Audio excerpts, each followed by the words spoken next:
On the workbench today is a Paul Reed Smith David Grissom model from 2012, and I'll admit right out of the gate that I'm not as familiar with Paul Reed Smith instruments as I am Gibsons and Fenders, but I'm excited to be able to work on this guitar, measure the guitar, get some detailed specs on it, because I love David Grissom as a player, and I know Paul Reed Smith's instruments are fantastic. When I first saw them, I was really struck by the aesthetic. Obviously the finishes are beautiful, and kind of the trends that he set with faux binding and other things like that. You can kind of see where his influences stem from. You can kind of see where improvements were made along the way. But as a player, I guess I've never really connected with them, and that's not a reflection on anything about Paul Reed Smith. It's just the way it's been for me as a player. But this is a really cool guitar, and I'm excited to work on it. I know there are a lot of Paul Reed Smith fans, and so anyone watching the video could be way more familiar with the product lineup at Paul Reed Smith and all the different neck types and all those different sorts of details. And I have to also admit that as far as Gibson, Fender, Paul Reed Smith, and any, insert name of guitar company here, I don't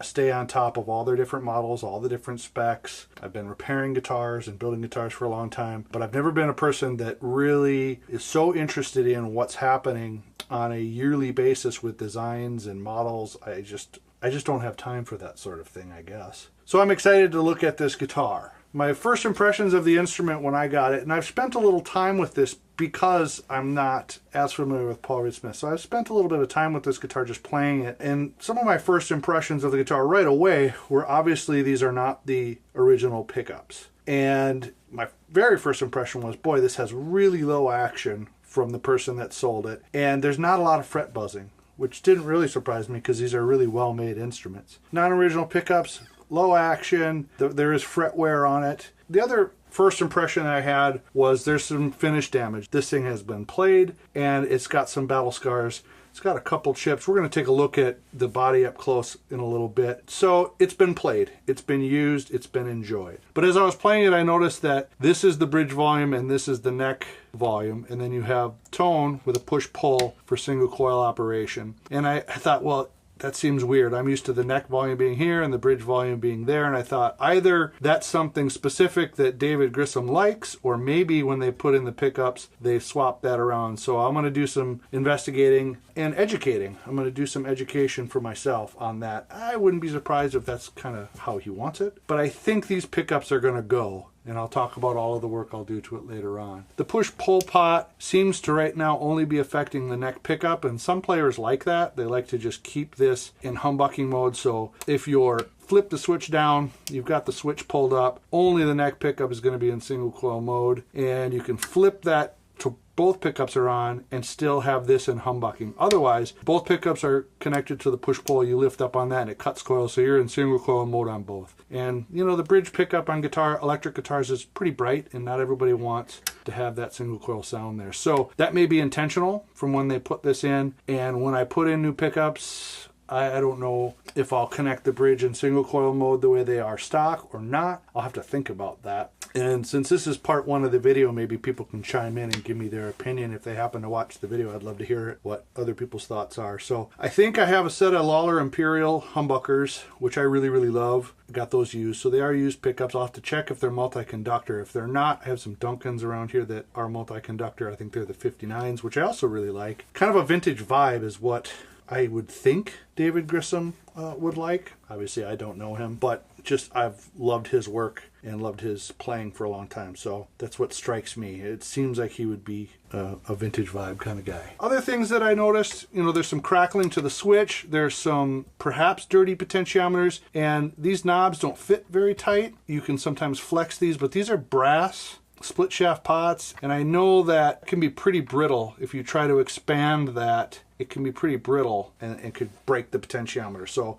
we'll get a look inside at the electronics in a little bit. The bridge is dirty. That needs to be detailed. It's not super bad. It's not rusted or pitted, but there's no real wear to the intonation adjustment screws. But I'm just going to clean that up. It's got 6 mounting screws, but it's pivoting on those screws, and so it's not in contact with the body, which is kind of cool. It did not come with the wiggle stick, so I don't know if I'll be able to acquire a wiggle stick or just sell it without the wiggle stick. I just said wiggle stick 3 times. As I said before, the Finish is in rough shape. I might do kind of a buff to the whole thing. I'm not sure about the finish touch-up. Anywhere that the finish is lifting, like there's a chip here on the body, where it's lifting up, part of me wants to do a little bit of touch-up in this area just to prevent that chip from getting bigger. It's just in the finish where it's chipped off, flaked off of there. I'm not interested in filling in these dings because they'll never fully disappear unless you were to sand the whole top and reshoot the whole top. And even then, it's like, I'm not going to do any of that. This is the condition of this guitar, and I would never try to hide the fact that it has finish problems. I would simply touch up what I want to avoid getting worse. So I may do that. I may just leave it. It is what it is kind of at this point. Taking a closer look at some of the finish damage, this large area that's chipped is the kind of situation where I want to touch it up, basically just to adhere back this portion that's lifting up. Because otherwise that over time could just continue flaking, but I don't know. I guess I'm going to have to think about it. It's chipped along this edge too. It's kind of like, on the one hand, just leave it as is, and on the other hand, do I want to try to avoid this getting worse? On the treble side lower bout, it also has that. And that actually is just the finish lifting up. And so what you're seeing there is a gap between the coating and the wood. Here's another type of ding. This type of ding, I wouldn't bother touching up. Let's see, there's a little bit other damage. On the back of the headstock, there's also some issues with the finish lifting a little bit. And I think, I have not had a chance to look at it up close, but I think it's a crack in the wood. I don't think it's just the finish. Over here is finish. Over here feels like this little hunk right there has lifted. There are some other chips and dings on the headstock that I don't think I'm gonna bother touching up. So to me, touch up would be something that is strictly just trying to prevent it from getting worse. One other thing that I've noticed on this guitar is what looks like a separation between the finish and the wood. The neck is not loose in any way, shape, or form. I've checked that. And also there are some general spots where the finish is a little bit foggy. And a lot of people will refer to that as blushing, and sometimes it is and sometimes it's not. This is a catalyzed finish, so generally you don't see traditional water vapor blushing in a catalyzed finish. It's usually delamination within the coating itself. If it's polyester, there are styrenes in the finish that can delaminate over time. This is a 2012 model. So I've seen things like this on other guitars, and right now it's my belief that that is just the finish lifting from the wood. Maybe it took a shot, you know, at some point. Maybe that's how the headstock got nicked or cracked, and then that neck just moved enough to separate the finish from it, because we've seen other adhesion issues on this guitar already. But the neck is not loose. So my theory is the neck, you know, the guitar tipped over, the neck took a bump. That's what happened to the headstock crack around the, what would that be, the high E tuning machine, and that's maybe when that happened. So yeah, I mean, this is all, you never really know. You can't, unless you were there, you don't really know, but I think the two situations are related. The other finish question for myself to decide is that right around the 7th fret here, we've got this dent in the finish, and it looks like it's compressed down into the wood a little bit. And that's a matter of function versus form. To me, maybe we fill that in and level it out and polish it just so that you don't feel it as you're playing. That would be something to consider for myself. I have played it for maybe about a half hour, and I didn't really notice it, and I spent quite a bit of time in this area just to see how bad will that irritate me, and it really didn't. You can see that that's damage, you can see that that's a ding, and I can fix it and fill it and buff it, but you'll still see that it's there. Function versus form. What would we like? And so if anybody's watching this and they have an opinion on that, let me know. Like I said, as I'm playing it, I don't notice it that much. And even when I'm wrapping my thumb around to play chords, I didn't really notice it to a point where it bothers me. I have a Gibson Les Paul that had a ding in the neck, and I left it for quite a while. And then I ended up touching it up. But that was nitro lacquer, and I was able to make that disappear. So let me know your thoughts if you have an opinion on that. All right, jumping on the Paul Reed Smith website here. Let's take a look at, let's see. Let's look at the products. Core, electrics, and signature. David Grissom Trem. Guy said the one I have is a 2012. DGT pickups. This one doesn't have that. Jumbo frets. I'm going to measure those. PRS patented Trem. I'm going to Going to go ahead and detail that. So it talks about that. And there's mention about the unique DGT neck shape, taller frets, special pickups, revised control layout. Aha, revised control layout. Got it. The newer ones look like they have some binding. Specifications: top wood, car figure maple, backwood, mahogany, number of frets 22, fret wire, Grissom, Trem, fret wire, jumbo, 25-inch scale length, neck wood, mahogany. We see that. Neck shape, DGT, fretboard wood, rosewood with full bone binding. Okay, that's on the newer model. Fretboard inlay moons or the birds are optional. This one has the birds, and I don't know if the birds were standard in 2012 or not. So if anybody knows, they can let me know that. Hardware, patented Trem, tuners, PRS phase 3 locking with foam bone buttons. Really like the look of those. Those are pretty slick. So it sounds like those electronics are, yeah, a revised control layout. Let's look at neck profiles and measurements and see. I don't see anything specific to the David Grissom. 10-inch on all guitars except when otherwise stated. Got it. Let's look at the electronics. That's kind of what I'm curious about here. Schematics, signature model. Hey, ooh. All right. There's also a mention in one of the product videos I saw on YouTube where they talked about a better interaction of single coil versus humbucker. Oh, wait a minute. 2012. Hey, that's specific to what I'm talking about. And then there's 2015. And then there is signature models. Okay, so here's 2012. Little high pass cap, sometimes called a bypass cap there on both volumes. And so yeah, he does have the bridge volume where I normally expect to see a neck volume. Doesn't matter, it's just a player preference. So the 180 picofarad cap there as well, between lugs 1 and 2, okay. And then the push-pull tone switch has a 1.1 and 2.2K resistor on there, and that's right down here. So you've got the white neck pickup wire coming in, and when it's engaged, there's a 1.1K to ground, and on the bridge, there's a 2.2K. Okay, so it looks like in the original, and I don't know if this guitar is still stock with this tone control or not, because like I said, the bridge pickup right now doesn't sound like it's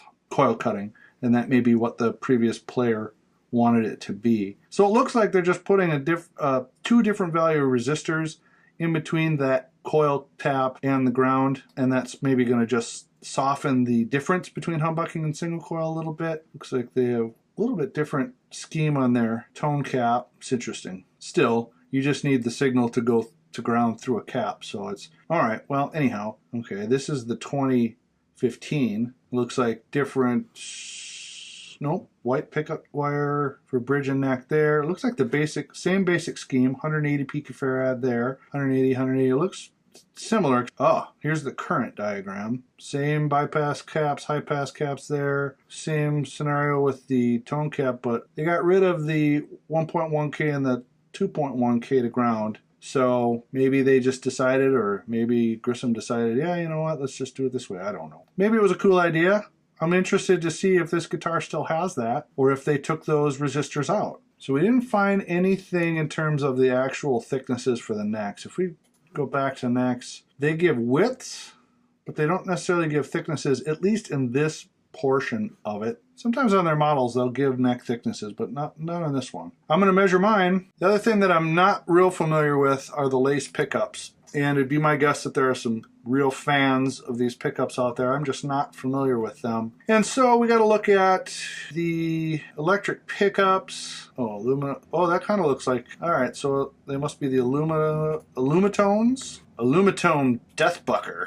So it's probably one of those two. Does it come in different colors? Ah, there it is. So we have Illumitone humbucker 3.4. These do have the rings. They sure look cool, and they kind of match the knobs of this guitar, but I don't know. I think I'm going to swap them out. Oh, here we go. Humbucker with ring. There it is. So we'll see what information they put on the back of the pickup when we pull them out of there. So I'll put these up for sale. I think I'm going to pull these out and put them up for sale. Yeah, I think that's what I'm going to do. They're cool looking. Let's take a look at the fingerboard radius. I think they said most models are 10. Santana's was like 11 inside. I've already forgotten. It was 2 minutes ago and I've already forgotten. That's a 10. It almost seems like it's tighter than that. I don't think it's a compound radius.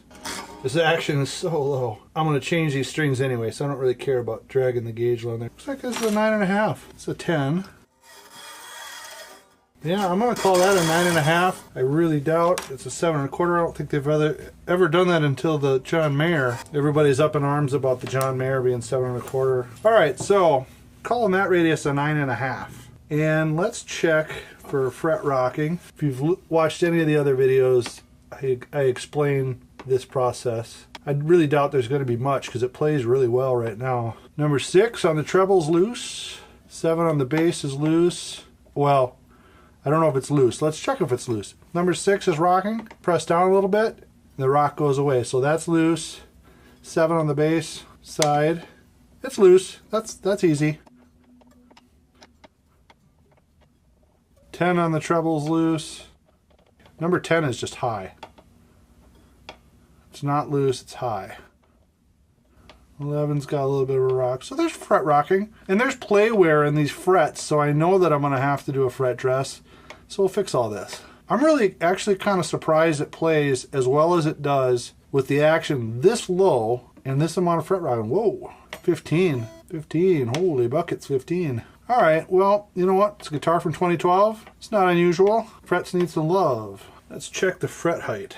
They're measuring between 50 and 53 thou. Yeah, about 53 thou on average. So that is tall. That's almost Dunlop 6105 territory. Those are 55 thousandths tall. So those are tall fret wires. We'll be able to do a fret dress on this and have plenty of fret life left.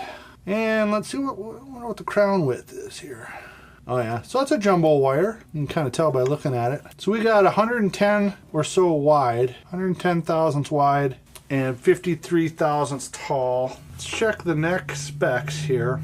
I like to do that at the 3rd and the 9th, but I know most people do it at the 1st, so let's satisfy all of our wildest dreams. 1st fret and 12th fret. 1st fret is 0.85 at the 1st and 0.95 at the 12th. That's pretty standard in terms of the change from one end to the next. And 3rd fret, 0.86. 9th fret is 0.92. All right, taking a look at the bridge here. Got some really cool machine saddles where that string travel's coming up through there and it's got a groove. The saddle height adjustment screws look pretty nice, pretty clean. I do like that design. So the string can come up through the bottom of that bridge plate there, ride right along the saddle. A lot of string coupling on that saddle. You know, I don't get too into talking about how that's going to make the guitar sound better. I don't really worry about that. I do like the design, so there's a nice transition as the string travels across the saddle. It looks like there are 6 mounting screws, but what's different between this and a typical kind of vintage Strat design, this bridge is floating, and on these screws there's actually a notch where this whole bridge is pivoting on those screws. It is not touching the body. And then the intonation screws in the back here. So I'm going to pre-soak these parts with just a drop of oil and then make sure I can take everything apart without stripping anything. And I'm going to go ahead and just clean everything up. I could probably get away with, because sometimes I'll just take like a Q-tip. I have these swabs that they use for cleaning guns, and sometimes I'll just get in and around all the parts. But this is a nice guitar. I think I'm going to just take it apart and just clean everything up. Inspect these screws, see if there's any wear or anything like that I can take care of. They look a little bit rusty. I don't know. No, they're not rusty. They have been, looks like they've been turned a little bit. Not a big deal. In part 2, I'll make sure to show what those screws look like out of the guitar in case there are any gearheads out there that want to see that. Cool bridge. I dig it. All right, Paul Reed Smith authorities. These are unique. I'm assuming they're original. They are loose though. So you can expand these, but when they're brass like this, boy, if you're not careful, they snap so easy. So on the one hand, can we live with them being like that? That one's a little bit tighter. This one is tight enough to do the push-pull, so that's okay there. We're not going to speculate on what type of hair that is. We're just going to acknowledge that it's a hair. So to expand or not to expand these, that's the question. To expand them and risk breaking it, that's the consequence. Let's take a look inside. Curious to see what's inside here. Longer screws than I'm used to. When I remove screws, I like to have my hand around it, so if I do slip, hopefully I poke my hand and not the guitar. Those are a good tight fit. This is one pickup, this is the other. See, this is heat shrinked off, which is nice. So they did not want the coil tap to be on the bridge, and this would be for the neck. And looking at this, they have some really poor soldering Lug 2 here of the neck volume is terrible. To my eye, too much exposed lead on lug 2 of the bridge volume. Boy, this really looks bad. All of their grounding is terrible. They took out the 2.2 and 1.2K resistors. So do we put it back to stock? Should we put some of those in there and make it back to stock? I don't know. This capacitor doesn't look original to me. It's not wired the way the schematic is shown, which doesn't really matter as long as the signal is allowed to go through that to ground, you're okay. So they've just got a wire coming from the switch, the hot lug of the switch, over to lug 3 and then sending it to ground. Okay, well, I might put it back more like the original. So I was concerned about the tension of the shaft of the pot, and I'm not concerned about that now. The question becomes, do I keep these potentiometers and I clean them up, or do I just rewire everything? And when I say rewire everything, I mean pull all the solder off, remove it with the braid, clean it, and put all new. These pickups have to go anyway. I'm not going to skimp on the wiring. Should I pull these pots out and put in some new ones or not? That is the question. We're going to rewire it. I'll probably keep this pot and clean the switch. We should plug it in and listen to the electronics here too. Yeah, I'm going to rewire everything. The only question is, what parts am I going to replace? Because I can clean them, but here's the thing. My instincts with every guitar that I work on and every amp that I work on is to keep it as original as possible. That's my background, that's my mindset, is to keep things original,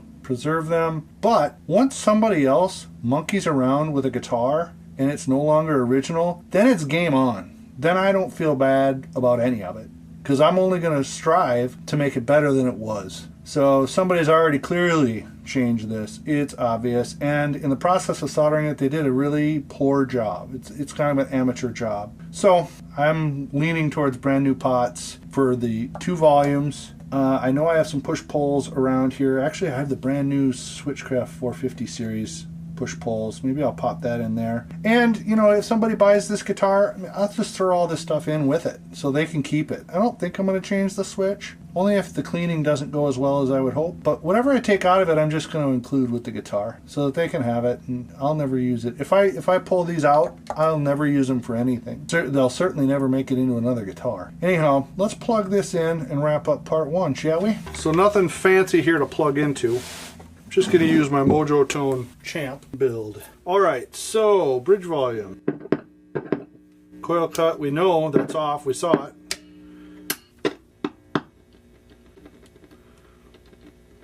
So we got a little bit of scratchiness. Now we'll give it a quick listen, shall we?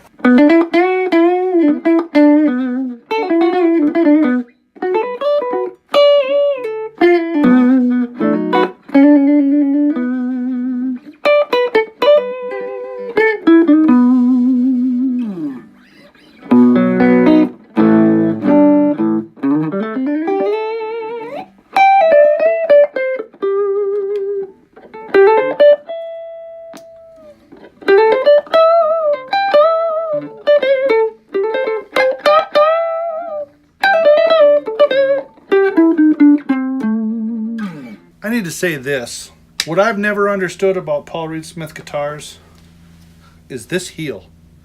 The size of this heel comes out so far from the body, and you can argue strength and stability and all of that, but boy, oh boy, does that come out far from the body. You could take that heel out to here. However, having just whined about that, I don't really even notice it when I'm up here. So what am I complaining about? I really don't know, because I don't really even notice it.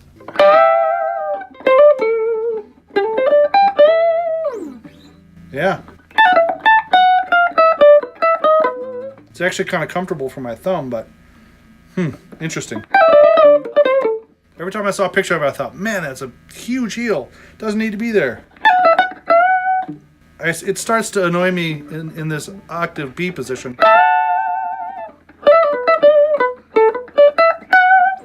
And if you have access in the cutaway all the way up to here, I don't know.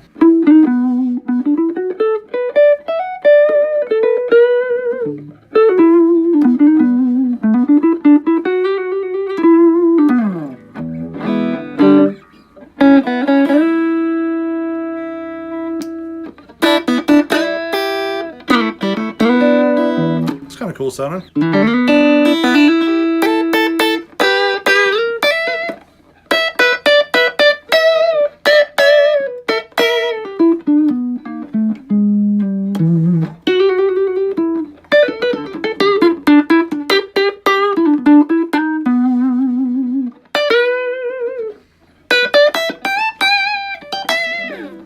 Yeah, I can see getting used to this.